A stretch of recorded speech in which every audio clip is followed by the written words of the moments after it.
I have another fun Christmas special for you this week. I invite you to join me as we venture into the world of glitter, gingerbread, and garlands in a story I call Better Homes and Garlands. Christmas, the season of magic, has a way of transforming even the simplest moments into cherished memories. So grab a cup of cocoa, cozy up by the fire, and let's embark on this festive adventure together. When we look for them, there are renewed Christmas blessings everywhere.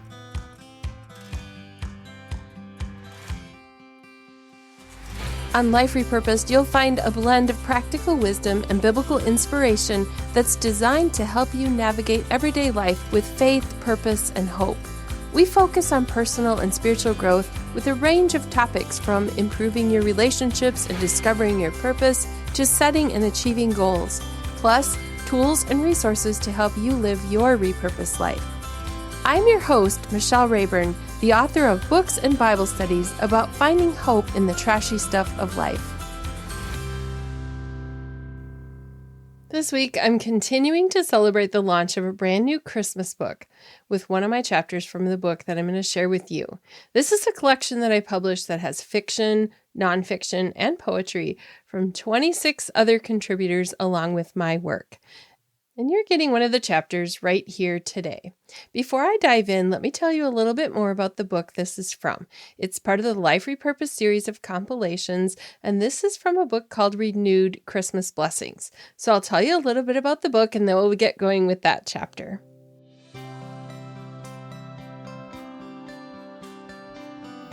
Embrace the wonder of the holiday season as you discover hope, faith, and love in unexpected places. Renewed Christmas Blessings is a book of short stories, poems, and heartfelt essays. This inspiring compilation from Michelle Rayburn and 26 contributors weaves together the magic of the holiday season with tales of hope, resilience, and faith. Whether you're cozying up by the fireplace or seeking the perfect thoughtful gift, Renewed Christmas Blessings showcases a variety of captivating voices that will inspire and uplift. Inside, you'll discover anecdotes that beautifully showcase God's transformative power and grace, reminding us that even in the darkest times, light can shine through. Some of the accounts will remind you not to take life too seriously.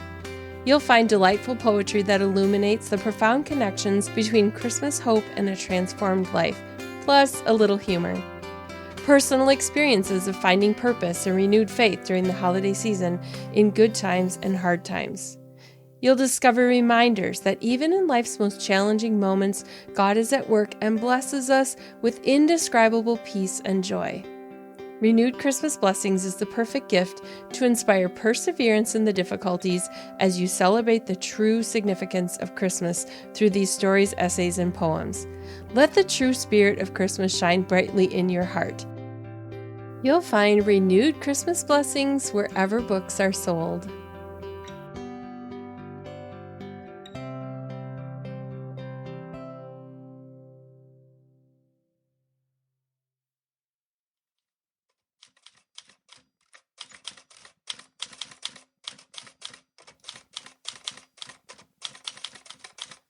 Oh, hi there, friends.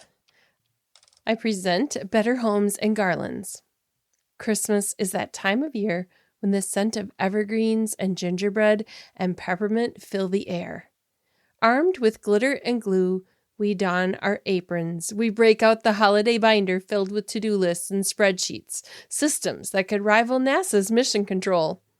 It's when women attempt to be June Cleaver and Martha Stewart all rolled into one while simultaneously creating better homes and gardens-worthy houses, curating fairy tale experiences, and cultivating model children. This will inevitably include wrangling a family dressed in matching sweaters into an arrangement perfect for a Christmas card photo.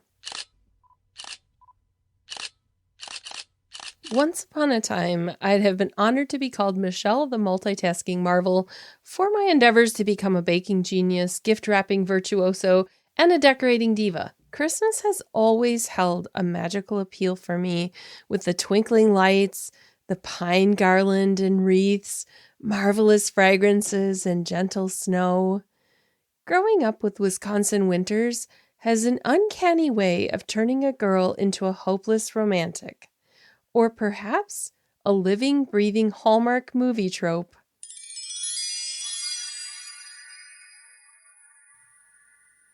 Our movie, which could be titled A Spouse for Christmas, goes something like this. Small-town teen farm girl meets shy, curly-haired boy at church. Girl eventually goes off to college in the big city, and boy considers breaking things off to let her pursue her dreams. Girl returns home to intern at local hospital. Boy and girl exchange vows a few days after Christmas at the little church where they first met.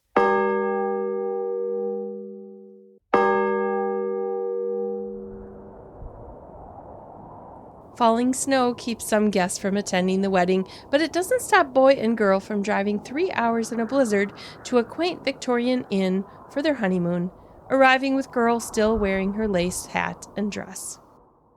They lived ever after, not always happily, but always in love. Phil and I chose Christmas for our wedding, mostly because I wanted the ambiance, and I would be on break between college semesters. We were also flat broke, and a Christmas wedding would mean the church was decorated far in advance with all the magnificence of the season. I handmade some fabric and lace bows and wooden heart ornaments to include on the trees at the church, and helped the decorating crew the weekend after Thanksgiving as they stapled pine boughs to plywood donuts and attached white lights to make the most gorgeous giant wreaths. We made piles of bows from paper ribbon. Remember that stuff? Attached pine boughs to form a garland along the ceiling on the platform and poked even more boughs into sand-filled planters, filling them to overflowing with pine, baby's breath, and poinsettias. When you live rurally, a pickup load of cut pine branches costs nothing but effort. That simple but elegant, budget-friendly celebration set the tone for the Christmases to come, at least for a while. In our newlywed years, I designed themed Christmas trees. In Martha Stewart style, I handmade most of my own decorations, and each year I crafted additional ornaments to expand my coordinated collection with hopes of achieving Better Homes and Gardens perfection. One year, I decided to decorate the tree with homemade gingerbread cookies, so I spent an afternoon in my kitchen cutting out several batches of hearts and stars and gingerbread men. I poked holes in the tops as they came out of the oven and strung ribbon loops through each hole. I let them dry for a few days, and after they had reached the concrete stage, they were ready to hang on the tree. I stood back to admire my work of art when I was finished. Excluding the shabby tissue paper angel at the top, this was my most attractive tree yet, and the mingled smell of pine and cinnamon permeated our home. I envisioned Martha nodding with approval. Over the next few days, I had a terrible time keeping the cookie ornaments on the tree. Each morning when I woke, I found several ornaments on the floor. Phil, are you playing jokes on me? I asked after a few mornings. He liked to do stuff like that to me all the time. No.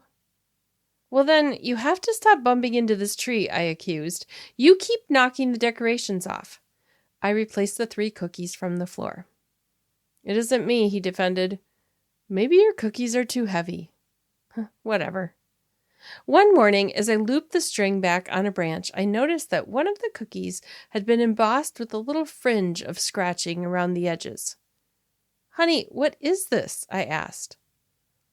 Looks like teeth marks. Teeth marks! I dropped the cookie as if it had burned me. Martha never warned of this prospect. Well, I've possibly seen something dark and furry run into the register a few times. When Phil says he possibly saw something, it means he did see something. He likes to break bad news gently. I shivered at the thought of a greedy mouse climbing around in my tree, sliding down the branches, and riding a cookie to the floor. The audacity!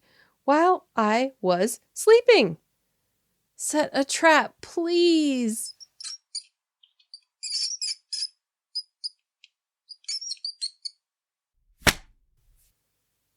Christmas perfection took a back seat when my 2 boys were old enough to help decorate the tree.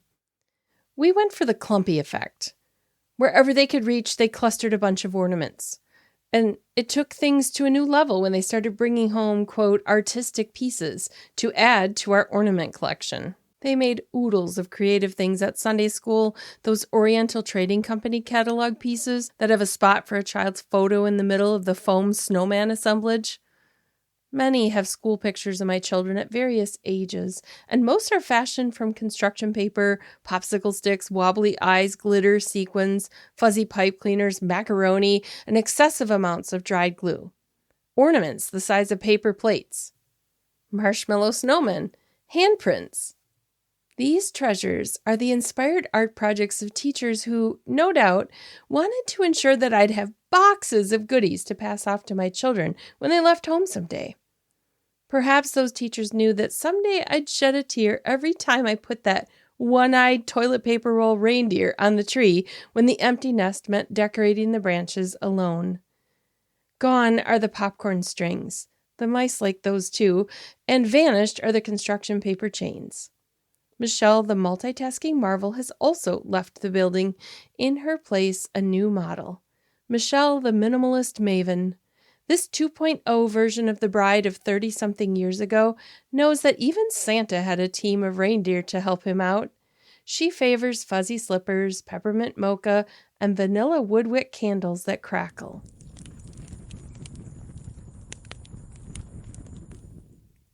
This version knows the real magic of Christmas lies in the laughter, love, and the occasional wonky-looking gingerbread house. She knows that being gloriously imperfect is great news because the light of the world invites us to become people who reflect His perfect light. While I bask in Jesus' magnificent grace, He renews something in me, hope. One of my favorite verses is Isaiah 61:3. As a fan of all things repurposing, it reminds me that the biggest renewal of all happened when Jesus came into the world. To all who mourn in Israel, He will give a crown of beauty for ashes, a joyous blessing instead of mourning, festive praise instead of despair. The ashes, a symbol throughout the Bible of mourning, were placed on foreheads after removing their head covering. Some translations of that verse speak of the crown of beauty as a garland, a symbol of glory put back in place as a head covering. Jesus came to restore, to bring His people better homes and garlands. Well, actually, better hopes and garlands. He would later quote the same passage, saying He came to bring good news, to proclaim that captives will be released, that the blind will see, that the oppressed will be set free. Luke 4:18. What He did for Israel, He does for me too. He restores. He releases the oppression of whatever binds me. As the glitter settles and the scent of cookies lingers, I pause to remember that amid traditions and memories, perfection was never the goal. Christmas is and will always be a celebration of hope and grace. So I embrace the season with an open heart and without an agenda. The miracle isn't in how much I can do, it's in how much He can remake me to become like Him.